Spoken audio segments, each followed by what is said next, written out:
Today's story is about a small town facing a crisis, and one quiet man whose simple act of kindness changed everything.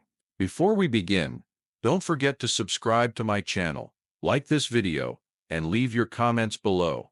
For every new subscriber, I will donate $1 to charity. In a forgotten corner of the country lay a small town, weathered by time and hard luck. Its streets were lined with cracked sidewalks, faded storefronts, and houses whose paint peeled like old paper. The town had seen better days, long ago, when factories hummed and children's laughter filled the air. But now, many families had left in search of better opportunities, and those who remained were struggling to keep hope alive. At the heart of this town stood the old school building. Its brick walls were stained and chipped, and the windows rattled in the cold wind. Inside, the hallways echoed with footsteps, but fewer and fewer children filled the classrooms each year. The desks were scratched and worn, the books outdated, and the gymnasium stood silent for most of the day. Parents no longer gathered after school for meetings or celebrations. Many had stopped paying attention, overwhelmed by their own worries, lost jobs, rising bills, and the daily grind that left little energy for anything else. The spirit of the community had dulled like the faded paint on the school walls. Then one chilly autumn afternoon, a notice was pinned to the school's front door. The principal's voice echoed through the empty halls as he read the letter aloud to the remaining teachers. The school was going to be closed by the end of the semester. The district could no longer afford to keep it open. Budget cuts and shrinking enrollment had taken their toll. News spread quickly through the town, like a cold wind cutting through the leaves. Parents who had long given up finally felt a sting of shock and sadness. Children, too young to understand fully, sensed the change in atmosphere. The school, the place that held their memories and dreams, was going to disappear. A few voices rose in protest, gathering in small groups outside the school, but the protests were weak and scattered. Most people felt powerless, resigned to the decision. They whispered among themselves, saying things like, "There's nothing we can do, the school will close no matter what, and it's just the way things go these days." The community's silence was deafening. Fear of change, exhaustion, and a deep sense of defeat hung in the air, and so the old school stood, waiting quietly for its last days, while outside, life carried on as if nothing had happened. But in the shadows of those empty hallways walked one man who refused to give up hope, the janitor. He had cleaned those floors for over 20 years, watching generations come and go. To most, he was invisible, just a quiet figure pushing a broom, but he carried memories and stories that no one else remembered, and his story, and the story of the school, was far from over. His name was Walter Harris. Most students didn't know that. To them he was simply the janitor, the man in the faded blue uniform who pushed his cart of cleaning supplies through the halls like a ghost in the background. But Walter had been part of this school longer than most of the teachers, longer than any of the current students had been alive. For 20 years he arrived every morning before sunrise. He unlocked the doors, turned on the lights, and walked through the silent hallways with a quiet familiarity. His hands, rough and cracked from years of labor, knew every creaky floorboard, every loose tile, every stubborn window that needed an extra tug to open. He swept the floors, emptied the trash, mopped the cafeteria, and fixed what he could with tools that had long outlived their prime. When children spilled paint in the art room or tracked mud through the entrance, he was there, not with anger but with patience.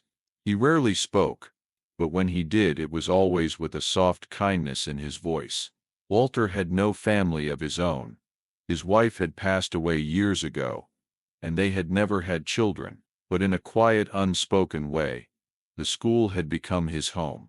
The laughter of children, even when distant, was his comfort. The walls, though cracked and chipped, were familiar companions. No one ever asked why he stayed. No one noticed that he walked the halls with a certain reverence, as if protecting something invisible. They didn't know his favorite classroom was the library, or that sometimes when the building was empty, he'd sit at the back and read quietly to himself. Poetry, history, stories about people who rose from nothing, and they certainly didn't know about the little girl. It had been 20 years ago. Walter still remembered the moment clearly. He had been wiping down the lockers near room 106 when he heard a quiet sob. Turning the corner, he saw her, a small girl with curly hair, sitting on the floor beside her backpack, her face buried in her hands. He approached slowly and crouched down a few feet away. "Everything all right, sweetheart?" he asked gently. The girl looked up, startled, wiping her eyes quickly. She shook her head, trying to be brave. "Did someone hurt you?" he asked again. She hesitated before whispering. "No. I need a book. For math. And my mom says we can't buy it this month. Maybe next month. But everyone else already has it." Walter said nothing for a moment. Then he nodded slowly. "Which book?" he asked. She reached into her backpack and showed him a crumpled note from her teacher, the title of the textbook, printed in faded ink. Walter stood up without a word, and walked away. The girl looked confused, maybe even hurt. But 20 minutes later, she was still sitting there when he returned, holding a plastic bag with the brand new textbook inside. "Here," he said, placing it beside her. "Just don't lose it." The girl's eyes widened. She reached for it with trembling hands. "Thank you. But I can't pay for it." Walter smiled. A rare, tired smile. "You already have, kiddo. You smiled at me last week, when no one else did." He didn't wait for her to answer. He simply walked away, pushing his mop bucket down the hallway, the wheels squeaking behind him. He never told anyone about that day. He never expected to see her again. But in the years that followed, he often thought about her, about the way her small hands clutched that book, as if it were made of gold. He hoped she had done something with it. He hoped quietly that she had made it out. And now, as he cleaned the same floors 2 decades later, Walter wondered what had ever happened to the little girl with tears on her cheeks and a heart full of quiet determination. He didn't know it yet, but she was coming back. Her name was Maya. At the time Walter gave her that textbook, she was only 8 years old, quiet, thin, and constantly trying to blend into the background. She wore hand-me-down clothes that never quite fit, and her shoes had holes in the soles. Kids noticed. So did teachers. But most looked away, unsure of what to say. Maya lived with her mother in a tiny one-bedroom apartment above a laundromat. Her father had left when she was just a baby. Her mother worked 2 jobs, cashier by day, janitor by night, and still barely made enough to cover rent and groceries. They ate canned soup most nights, and the electricity was cut off more than once that winter. Maya had learned early how to keep quiet about things. She didn't complain. She never asked for new clothes. She smiled in class, did her homework, and nodded politely when other kids talked about their vacations or their new backpacks. But inside, she carried a deep ache, not just for the things she didn't have, but for how invisible she felt. That math textbook changed everything. It wasn't just a book. It was proof that someone had seen her, that she mattered enough for someone, even a janitor, to do something kind. She took it home that night and placed it on the floor beside her mattress. Every evening after her mom came home and fell asleep on the couch, Maya would open the book and study by the soft orange glow of a borrowed desk lamp. She began to love numbers. They made sense. They had rules. In a world that often felt unfair and chaotic, math gave her a sense of control. As she got older, she pushed herself harder. She stayed after school for extra help. She borrowed more books from the library. Science books, history books, anything she could get her hands on. She avoided trouble, stayed quiet, and kept moving forward. There were nights when she cried into her pillow, ashamed of how her clothes smelled like detergent from the laundromat, or how she couldn't invite anyone over because she didn't even have a table to eat at. But through it all, she kept going. By the time she reached high school, Maya was at the top of her class. Teachers finally began to notice her, not for her poverty, but for her brilliance.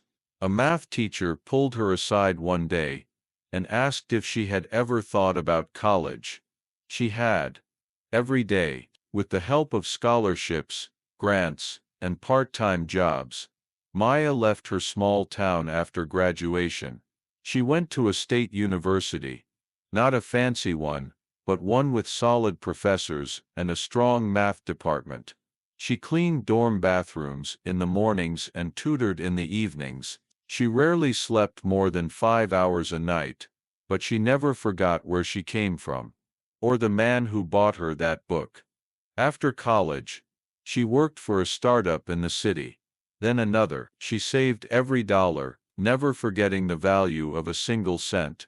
When the time came, she started her own company, a tech platform that helped low-income students access affordable textbooks and tutoring. It grew fast, faster than she could have imagined. Investors came calling. Her name appeared in business articles. She bought her mother a small house, finally free from leaking ceilings and unpaid bills. Still, something felt unfinished. Then one day, she saw a headline in a small local paper: "Town prepares to close historic school." The photo showed the red brick building where she had once cried on the hallway floor. Maya stared at the screen for a long time. She hadn't been back in years. She hadn't needed to. But now, she knew exactly what she had to do. She booked a flight the next morning. The place where everything began was in danger. And Maya, the girl with the second-hand shoes and a book full of dreams, was ready to return. Not as a student, but as someone who could finally give back. The days grew shorter. Autumn leaves blanketed the ground outside the school, their bright colors in stark contrast to the gray mood hanging over the building. Inside, the air was different, heavier somehow. Even the usual morning bell seemed to ring with less urgency. Everyone knew the end was near. Teachers still showed up, still handed out worksheets and wrote lessons on the board, but their energy was gone. Some were already applying for jobs at other schools in nearby towns. Others simply counted down the days. They no longer spoke of next semester or field trips in the spring. Plans stopped at December. Parents, too, had begun to pull away. A few came to the school board meetings at first, asking questions, hoping there might still be a chance to save the school. But after hearing the same phrases repeated, budget deficits, declining enrollment, district consolidation, most stopped coming altogether. What could they do? They were tired. They had their own problems. Moving their kids to another school a few towns over didn't seem so bad, even if it meant longer bus rides or less familiar faces. Change, no matter how sad, felt inevitable. The students, especially the younger ones, didn't fully understand. But they felt it.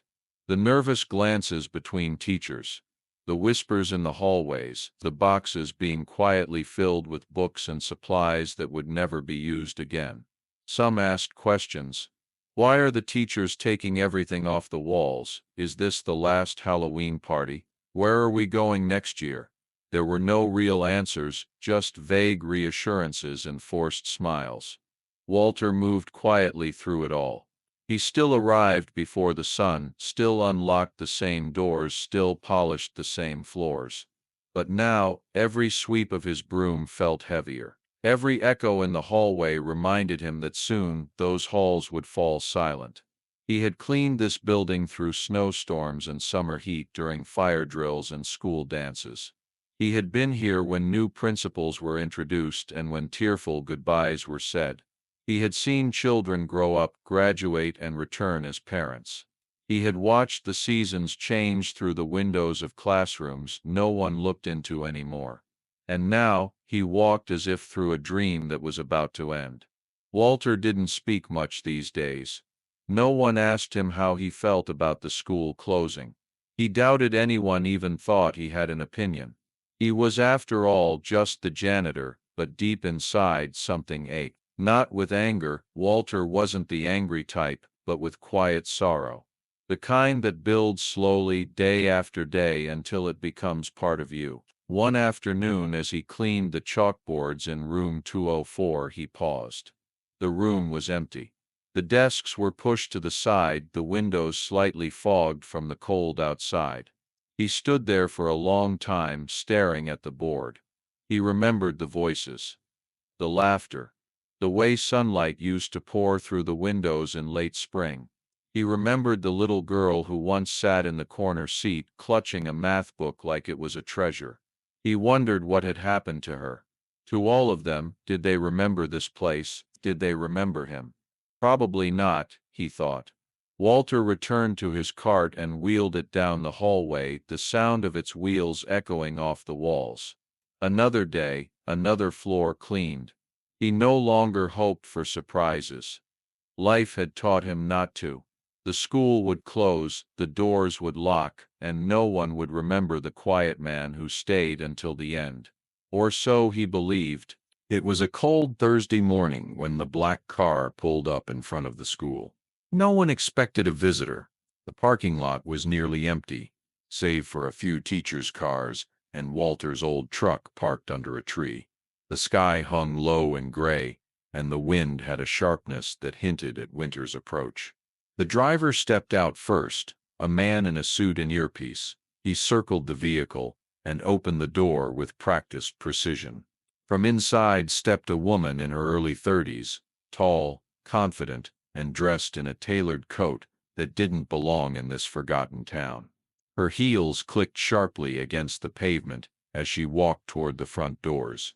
Teachers glanced from the windows with confusion.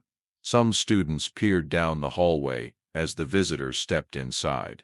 She didn't speak to anyone. She moved with quiet purpose, as if she had walked these halls before. Walter was in the east corridor, replacing a flickering light bulb, when he heard footsteps behind him. He turned, expecting a student, or perhaps a teacher with a broken desk. Instead, he saw her. The woman paused, watching him.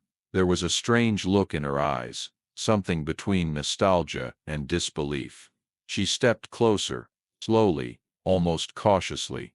Are you still here?" she asked. Walter blinked. He didn't recognize her.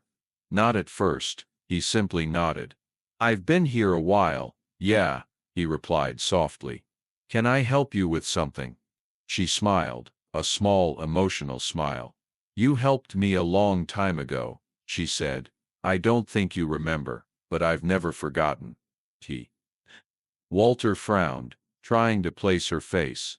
There was something familiar, but it was distant, like a photo from a dream. "I was 8, she said. "Curly hair. I used to sit alone in the hallway. One day, I couldn't afford a math book. You bought it for me. Didn't say much. Just handed it to me, and walked away." Walter's hand froze on the light bulb. Slowly, his eyes widened. "Maya," he whispered, barely believing it. She nodded, and in that moment, the years melted away. He saw the little girl in the oversized sweater, eyes red from crying, clinging to a plastic bag, with a brand new book inside. "You remembered," she said, softly. He nodded, again, still stunned. "You grew up," he said, quietly. She laughed. "I did. Thanks to you." Walter looked around, as if trying to understand what was happening. Why now? Why was she here? "I heard about the school," Maya said. "About the closure. I saw a picture of the building in the news, and I couldn't believe it. This place, it was where everything started for me." Walter shook his head slowly. "Not many come back," he said. She stepped closer. "I didn't come back, just to see it one last time. I came back to stop it from closing." Walter blinked. "What?" "I bought the building," she said. "Or, I'm finalizing it now. I'm working with the district, with investors. We're going to turn this school into something new, a place where kids like me can learn without shame. No one should cry over a book, not ever again." Walter looked at her, his weathered face full of disbelief and quiet awe. "You really did it," he said. She nodded. "I had help," Maya said. "Even if you didn't know it." The hallway was quiet for a moment. A teacher passed by, doing a double take, as she saw Maya and the janitor standing face to face. The rest of the school kept moving, unaware that something extraordinary was unfolding just a few feet away. Walter took a breath, steadying himself. "I don't know what to say," he murmured. "Then don't say anything," Maya replied. "Just stay. I want you here when it all begins again." He looked at her, the little girl who had once wept for a book, and now stood tall, strong, and ready to change the world. In that moment, Walter didn't feel invisible, he felt remembered. The following week, town woke up to unexpected news. Local headlines read, "School saved by anonymous donor." Rumors swirled, names were guessed, but no one knew the full story. The school board called an emergency meeting. The mayor showed up in person. Reporters waited outside the old building, with cameras ready, unsure who they were waiting for. Then, Maya stepped onto the front steps of the school she once ran from in silence. She didn't arrive in a limousine this time. She wore a simple coat, the wind tossing her hair around her face as she looked at the small crowd that had gathered. Teachers, students, curious residents, and a few still skeptical officials. She spoke softly, but her voice carried. "I grew up here," she began. "Not many of you remember me. That's all right. Back then, I didn't want to be seen." A few people exchanged puzzled glances. I was the girl with worn-out shoes. The one who pretended not to hear when other kids made fun of me. The one who almost gave up because I thought I didn't matter. She paused, then looked back at the brick wall behind her. But someone saw me. Someone who didn't have to. Someone who wasn't my teacher, or a counselor, or even a parent. He was the janitor, the man who worked long hours for little pay and never asked for anything in return. Murmurs rippled through the crowd. One day, I couldn't afford a textbook. I thought it was the end of the world. I was too ashamed to ask for help. And without saying a word, he bought it for me. Just like that, no questions, no lectures, just kindness. She turned slightly, and Walter, standing at the edge of the steps, lowered his eyes. He gave me a chance when no one else did. That one book lit a fire in me. It made me believe maybe I was worth something. I studied. I worked. I fought for every opportunity. And now, I get to return the favor. She faced the crowd again. "This school will not close, not now. Not ever.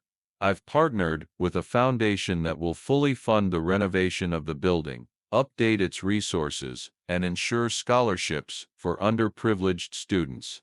We're creating a pilot program here. A new model of what education can be in towns just like this."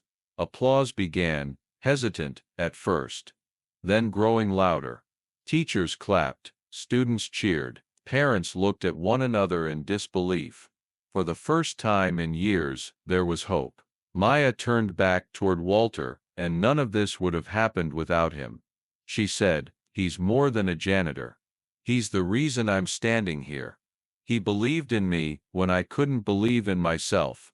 Walter blinked, overwhelmed. He had never liked attention, but as Maya stepped aside and motioned for him to join her, something inside him shifted. He climbed the steps slowly.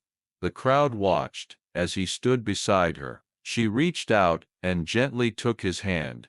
The mayor stepped forward and addressed the people. "We always say it takes a village.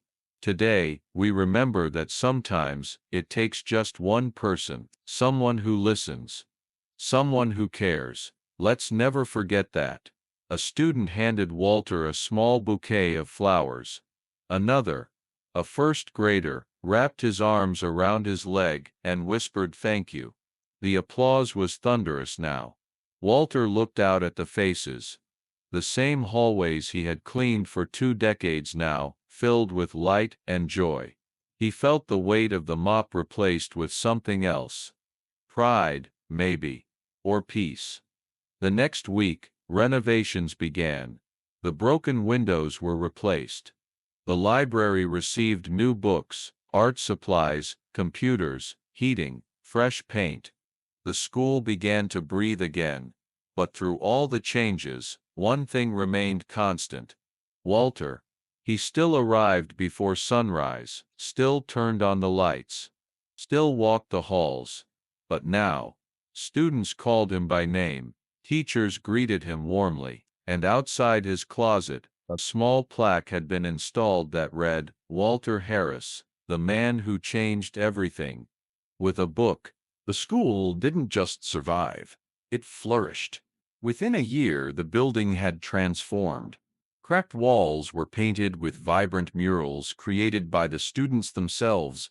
The once empty library became the busiest room in the school, filled with new books, laptops, and quiet corners for dreaming. Teachers stayed late, not because they had to, but because they wanted to. And Walter? He kept working though he was offered the chance to retire early. He chose to stay, not out of duty, but because the school was home. Now, children smiled and waved as he passed by. Some even walked beside him, asking questions, offering to help carry supplies. Every once in a while, he would pause in the hallway, hand resting on his mop handle, and listen. Not to silence, as before, but to laughter, learning, and life returning to the walls. One day, during a school assembly, a young girl approached him with a notebook in her hands. She looked nervous. "I want to be a writer," she said, "but I don't think I'm good enough." Walter crouched down beside her and asked, "Do you love writing?" She nodded. "Then you're already good enough," he said. She smiled, her eyes lighting up in a way that reminded him of someone he once knew. A few teachers noticed moments like that. Quiet acts, small words. They started calling it the Walter effect. Not officially, just among themselves. But they knew what it meant. The idea that one small act of kindness could ripple out far beyond what anyone could see. The story of Maya and Walter spread beyond the town. News outlets picked it up. A national education journal featured the school as a case study in community-driven transformation. Donors and educators visited, curious to learn how it all began. When asked about it, Maya would always say the same thing. It started with a janitor and a book. But the truth was, it started with more than that. It began with empathy, with someone choosing to see a child in need, and doing something about it, without expecting recognition or reward. Walter never wanted fame. He never wanted applause. But what he got was something far better. He saw the good he had done, not just in Maya but in every child who now walked through those doors with hope in their eyes. Years later, a quote was carved into the stone wall near the school's new entrance. It read, "One small act can echo for generations, be the reason someone keeps going." Students touched it as they walked by, like a silent promise, and the town, once tired and forgotten, changed too. People came together more often. Parents volunteered. Small businesses sponsored school events. Community gardens bloomed where empty lots once sat. The school's revival sparked something in everyone, a belief that they could still make a difference. No, not everything was perfect. Life never is. But the difference was clear. People tried. They cared. And that all began with a moment so small, it could have gone unnoticed. A quiet janitor, a sobbing child, and a book placed gently into her hands. As the seasons passed, Maya often returned, not as a millionaire, not as a symbol, but simply as Maya, Sometimes she and Walter would sit together under the old tree near the playground and watch the children run, just as she once had. "It's strange," she said once, "how everything can change because of something so small." Walter just nodded. "Sometimes," he said, "it's the smallest things that last the longest." And with that, they sat in silence, the breeze carrying laughter through the air, a soft reminder that kindness doesn't just change one life, it changes the world.